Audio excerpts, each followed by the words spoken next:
మనందరి ప్రియతమ నాయకుడు మహబూబ్నగర్ జిల్లా ముద్దుబిడ్డ, ఓ దార్శనికత్వము,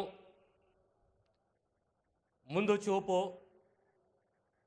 రాష్ట్రము తెలంగాణ సమాజము, ముఖ్యంగా రైతులు సుభిక్షంగా ఉండాలి అన్న తపన మన ప్రియతమ నాయకుడు రేవంత్ రెడ్డి గారు, వేదికను అలంకరించిన ఉప ముఖ్యమంత్రి గారు, సహచర మంత్రివర్యులు, వేదిక అలంకరించిన పెద్దలారా, ఈనాటి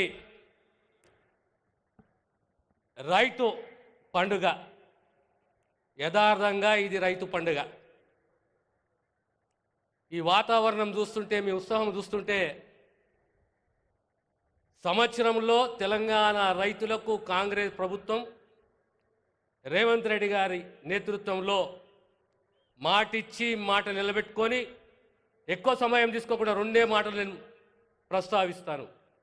ఒకటి, భారతదేశ చరిత్రలో కనీ విని ఎరగని రీతిలో పెద్ద ఎత్తున రైతాంగానికి రుణమాఫీ చేసింది కాంగ్రెస్ ప్రభుత్వము.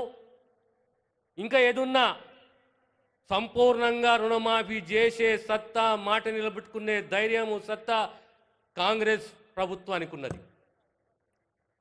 ఆనాడు వ్యవసాయం దండుగా కాదు పండుగ అని కాంగ్రెస్ నాయకుడు రాజశేఖర్ రెడ్డి గారు తన ఇచ్చిన మాట, కాంగ్రెస్ ఇచ్చిన మాటని నిలబెట్టుకొని ప్రతిసారి వ్యవసాయదారుడు రైతుకు అండగా ఉన్న చరిత్ర కాంగ్రెస్ పార్టీది, కాంగ్రెస్ ప్రభుత్వాది. ఈనాడు మళ్ళీ సంవత్సరం లోపల ఈ వేడుకలు జరుపుకుంటూ రైతుకు బాధ్యతగా ఉన్నాము, ఇచ్చిన మాట నిలబెట్టుకుంటాము. రాబోయే కాలంలో ఈ రాష్ట్రానికి, సమాజానికి కీలక నిర్ణయాలు, వాగ్దానాలు ఏవైతే చేశామో, ముఖ్యంగా కులగణన, రెండోది దళిత సమాజంలో సమానత్వం, సామాజిక సమానత్వం, ఈ రెండింటి పైన కూడా కాంగ్రెస్ ప్రభుత్వము రేవంత్ రెడ్డి గారు కట్టుబడి ఉన్నారు. కనుక మనమందరం కూడా తెలంగాణ సమాజ క్షేమం కోరుతూ సంక్షేమాన్ని, అభివృద్ధిని మీకు అందరికి అందిస్తూ ముందుకు పోతాం. మీ అందరి ఆశీస్సులు ఉండవలసిందిగా మీ అందరితో కోరుతూ నేను సెలవు తీసుకుంటాను. Thank you sir. Honourable minister Tummala Nageswara Rao గారు.